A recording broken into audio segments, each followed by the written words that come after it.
സുഹൃത്തുക്കളെ, 114 റഫാൽ വിമാനങ്ങൾ വാങ്ങുന്നതിനെക്കുറിച്ച് ഇതുവരെ വന്ന വാർത്തകളൊന്നുമല്ല. ഏറ്റവും പുതിയ എക്സൈറ്റിംഗ് ആയിട്ടുള്ള അപ്ഡേറ്റ്സ് ആണ് ഇപ്പോൾ വന്നുകൊണ്ടിരിക്കുന്നത്.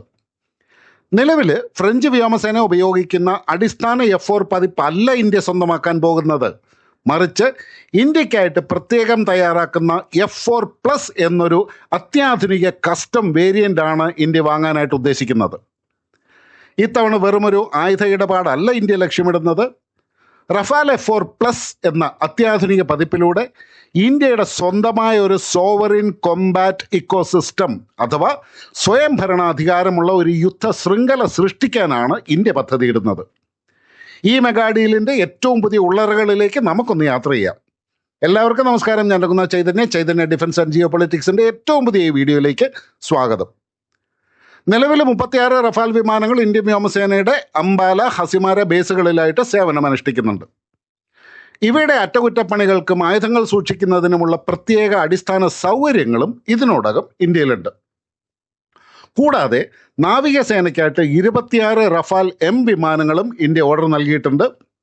ഓപ്പറേഷൻ സിന്ദൂർ പോലെയുള്ള സാഹചര്യങ്ങളിൽ റഫാൽ കാഴ്ചവെച്ച മികച്ച പ്രകടനം, ഉയർന്ന സർവീസ് ലഭ്യത, ഒരേ സമയം വ്യോമാക്രമണവും കരയിലെ ആക്രമണവും നടത്താനുള്ള ഓംനി റോൾ ശേഷി എന്നിവ റഫാലിനെ വ്യോമസേനയുടെ പ്രിയപ്പെട്ടവനാക്കി മാറ്റിയിട്ടുണ്ട്.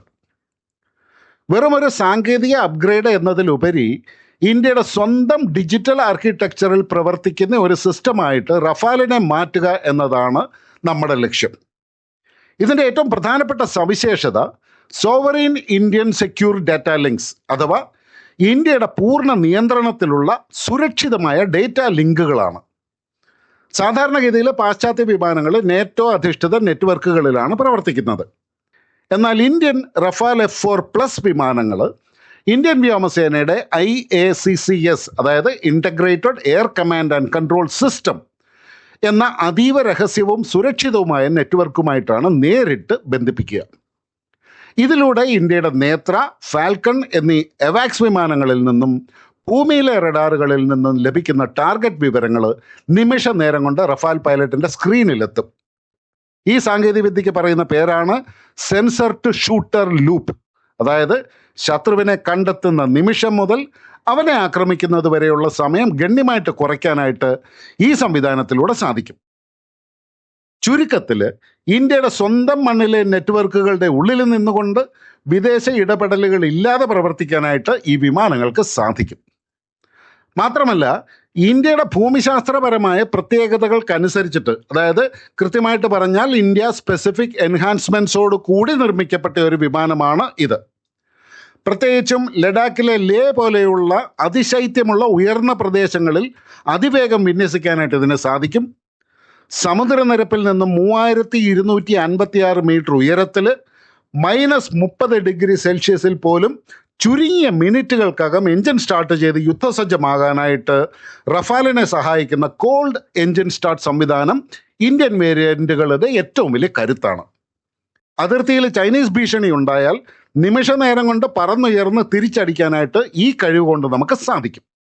വിമാനത്തിൻ്റെ ഹൃദയഭാഗത്തേക്ക് വന്നാൽ F4+ പതിപ്പിൽ അത്യാധുനിക RBE-2XG active electronically scanned array റഡാറുകളാണ് ഉള്ളത്. പഴയ റഡാറുകളെ അപേക്ഷിച്ച് synthetic aperture radar, ground moving target indication എന്നീ പുതിയ മോഡലുകളും ഇതിലുണ്ടാവും. അതായത് ഏത് മോശം കാലാവസ്ഥയിലും ഭൂമിയിലൂടെ സഞ്ചരിക്കുന്ന വാഹനങ്ങളെ വളരെ കൃത്യമായി കണ്ടെത്താനും ട്രാക്ക് ചെയ്യാനും ഇതിന് സാധിക്കും. മറ്റൊന്ന് ഇതിലെ കോൺടാക്റ്റ് സോഫ്റ്റ്വെയർ ഡിഫൈൻഡ് റേഡിയോയും ലോകത്തിലെ തന്നെ ഏറ്റവും മികച്ച ഇലക്ട്രോണിക് വാർഫെയർ സിസ്റ്റമായ സ്പെക്ട്രയുമാണ്. ശത്രുക്കളുടെ റഡാറുകളെ ജാം ചെയ്യാനും മിസൈലുകളെ വഴിതെറ്റിക്കാനും സ്പെക്ട്രയ്ക്ക് പ്രത്യേക കഴിവുണ്ട്. F4+ൻ്റെ മറ്റൊരു പ്രധാന സവിശേഷത ഇതിൻ്റെ സ്റ്റെൽത്ത് ഹണ്ടിങ് കേപ്പബിലിറ്റിയാണ്.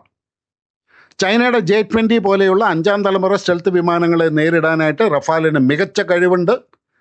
റഡാർ തരംഗങ്ങൾ പുറപ്പെടുവിച്ച് സ്വന്തം സ്ഥാനം വെളിപ്പെടുത്താതെ തന്നെ ശത്രുവിമാനങ്ങളുടെ എഞ്ചിനിൽ നിന്നുള്ള ചൂട് ഗ്രഹിച്ച് ദൂരത്ത് നിന്ന് തന്നെ അവയെ ലോക്ക് ചെയ്യാനും ട്രാക്ക് ചെയ്യാനും ഈ സംവിധാനം പൈലറ്റിനെ സഹായിക്കും.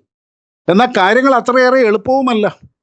ഫ്രാൻസുമായിട്ടുള്ള നിലവിലെ ചർച്ചകളിൽ ഇന്ത്യ വളരെ കടുത്ത ഒരു നിലപാടാണ് സ്വീകരിച്ചിരിക്കുന്നത്. No ICD no deal. ICD ഇല്ലെങ്കിൽ കരാറില്ല. എന്താണ് ഈ ICD? Interface control document. ഒരു യുദ്ധവിമാനത്തിൻ്റെ റഡാറുകൾ, മിഷൻ കമ്പ്യൂട്ടറുകൾ, ആയുധങ്ങൾ എന്നിവ പരസ്പരം എങ്ങനെ ആശയവിനിമയം നടത്തുന്നു എന്ന് തീരുമാനിക്കുന്ന സോഫ്റ്റ്വെയർ കോഡുകളാണ് ഇത്. നിലവിലെ അവസ്ഥയിൽ ഇന്ത്യക്ക് സ്വന്തമായിട്ട് വികസിപ്പിച്ച അസ്ത്ര, രുദ്രം, വരാനിരിക്കുന്ന ബ്രഹ്മോസ് NG എന്നീ മിസൈലുകൾ റഫാലിൽ ഘടിപ്പിക്കണമെങ്കിൽ ഫ്രഞ്ച് എഞ്ചിനീയർമാരുടെ സഹായവും അനുമതിയും കൂടിയേ തീരൂ. ഇന്ത്യൻ പ്രതിരോധ മന്ത്രാലയം പറയുന്നത് ഇത് അംഗീകരിക്കാൻ കഴിയില്ല എന്നാണ്. ഒരു യുദ്ധമുണ്ടായാൽ വിദേശ കമ്പനികളുടെ സോഫ്റ്റ്വെയർ അനുമതിക്കായിട്ട് കാത്തു നിൽക്കാനായിട്ട് ഇന്ത്യക്ക് സാധിക്കില്ല. ഇന്ത്യക്ക് വേണ്ടത് നാഷണൽ കോംബാറ്റ് API സ്റ്റാൻഡേർഡാണ്. അതായത് വിമാനത്തിൻ്റെ ആപ്ലിക്കേഷൻ ലെവൽ ആക്സസ് ഇന്ത്യക്ക് ലഭിക്കണം. ഇന്ത്യൻ മിഷൻ ഡാറ്റ അതോറിറ്റി എന്നൊരു സംവിധാനം വഴി ഇന്ത്യക്ക് സ്വന്തമായിട്ട് ശത്രുക്കളുടെ റഡാർ സിഗ്നലുകൾ, അതായത് ത്രെറ്റ് ലൈബ്രറി, ഈ വിമാനത്തിൻ്റെ കമ്പ്യൂട്ടറിലേക്ക് അപ്ഡേറ്റ് ചെയ്യാനായിട്ട് സാധിക്കണം. ഫ്രാൻസ് തങ്ങളുടെ സാങ്കേതിക രഹസ്യങ്ങൾ ചോരുമോ എന്ന് ഭയന്ന് ഇതിന് മടിക്കുന്നുണ്ടെങ്കിലും $40 ബില്യൺ ഈ കൂറ്റൻ കരാർ നഷ്ടപ്പെടുത്തുവാനും അവർക്ക് കഴിയില്ല എന്നതാണ് ഇന്ത്യയുടെ ഏറ്റവും വലിയ വിലപേശൽ ആയുധം. റിപ്പോർട്ടുകൾ പ്രകാരം ഈ റഫാൽ F4+ വിമാനങ്ങൾ 2030കളിൽ വരാനിരിക്കുന്ന അതീവ രഹസ്യമായ റഫാൽ F5 തലമുറയിലേക്കുള്ള ഒരു ചവിട്ടുപടി കൂടിയാണ്. വരുംകാല യുദ്ധങ്ങൾ ഡ്രോണുകളുടേതാണ്. അതുകൊണ്ട് തന്നെ ഭാവിയിൽ F5 സ്റ്റാൻഡേർഡിലേക്ക് ഇവയെ അപ്ഗ്രേഡ് ചെയ്യുമ്പോൾ മാൻഡ് അൺമാൻഡ് ടീമിംഗ് എന്ന വിപ്ലവകരമായ സാങ്കേതിക വിദ്യ ഇതിൽ ഉൾപ്പെടുത്തും. ഇതിലൂടെ ഒരു റഫാൽ പൈലറ്റിന് കോക്പിറ്റിൽ ഇരുന്നു കൊണ്ട് തന്നെ ഇന്ത്യയുടെ കാറ്റ്സ് വാരിയർ പോലെയുള്ള നിരവധി അൺമാൻഡ് കോംബാറ്റ് ഡ്രോണുകളെ നിയന്ത്രിക്കാനായിട്ട് സാധിക്കും. യുദ്ധമുഖത്ത് അതിവേഗം തീരുമാനങ്ങൾ എടുക്കാനായിട്ട് പൈലറ്റിനെ സഹായിക്കുന്ന ആർട്ടിഫിഷ്യൽ ഇൻ്റലിജൻസ് അധിഷ്ഠിത ടൂളുകളും ഈ വിമാനത്തിൽ ഉണ്ടാവും. ടാറ്റ, മഹീന്ദ്ര, അദാനി തുടങ്ങിയ ഇന്ത്യൻ കമ്പനികളുമായിട്ട് ചേർന്ന് നാഗ്പൂരിലോ ഹൈദരാബാദിലോ ആയിരിക്കും റഫാലിൻ്റെ അസംബ്ലി ലൈനുകൾ സ്ഥാപിക്കുക. കൂടാതെ റഫാലിൻ്റെ എഞ്ചിൻ നിർമ്മാതാക്കളായിട്ടുള്ള സഫ്രാൻ തങ്ങളുടെ ഒരു കൂറ്റൻ MRO ഫെസിലിറ്റി ഹൈദരാബാദിൽ പൂർത്തിയാക്കി വരികയുമാണ്. ഇന്ത്യയിലെ ചെറുകിട പ്രതിരോധ സ്റ്റാർട്ടപ്പുകൾക്കും ഈ ഡീൽ വഴി കോടിക്കണക്കിന് രൂപയുടെ ബിസിനസ്സും ലഭിക്കും. അതുപോലെ തന്നെ ഈ വരുന്ന മാസങ്ങളിൽ നമ്മുടെ പ്രധാനമന്ത്രി ശ്രീ നരേന്ദ്രമോദിയും നമ്മുടെ ഇന്ത്യൻ എയർഫോഴ്സ് ചീഫും ഫ്രാൻസ് വിസിറ്റ് ചെയ്യുന്നുണ്ട്. ആ വിസിറ്റിൽ ഇന്ത്യക്ക് സോഫ്റ്റ്വെയർ സ്വാതന്ത്ര്യം നൽകാനായിട്ട് ഫ്രാൻസ് വഴങ്ങിയാൽ 2026 അവസാനമോ 2027 ആദ്യ പകുതിയിലോ ഈ ബ്രഹ്മാണ്ഡ കരാർ ഒപ്പുവെക്കപ്പെടും. അങ്ങനെ സംഭവിച്ചാൽ 2030 ആദ്യത്തെ റഫാൽ F4+ വിമാനങ്ങൾ ഇന്ത്യയിലെത്തും. വിമാനങ്ങളുടെ എണ്ണം കണക്കാക്കിയാൽ ഫ്രാൻസ് കഴിഞ്ഞാൽ ലോകത്തിൽ ഏറ്റവും കൂടുതൽ റഫാൽ വിമാനങ്ങൾ ഉപയോഗിക്കുന്ന രാജ്യം വൈകാതെ ഇന്ത്യയായിട്ട് മാറും. സുഹൃത്തുക്കളെ, ഈ വിശദമായ വിശകലനം നിങ്ങൾക്ക് ഉപകാരപ്പെട്ടു എന്നുണ്ടെങ്കിൽ വീഡിയോ ലൈക്ക് ചെയ്യാനും കൂടുതൽ ഡിഫൻസ് അപ്ഡേറ്റുകൾക്കായിട്ട് ഈ ചാനൽ സബ്സ്ക്രൈബ് ചെയ്യാനും മറക്കരുത്. മറ്റൊരു ഇൻഫോർമേറ്റീവ് വീഡിയോയുമായിട്ട് വീണ്ടും കാണാം. നന്ദി, നമസ്കാരം, ജയ് ഹിന്ദ്, ഭാരത് മാതാ കി ജയ്.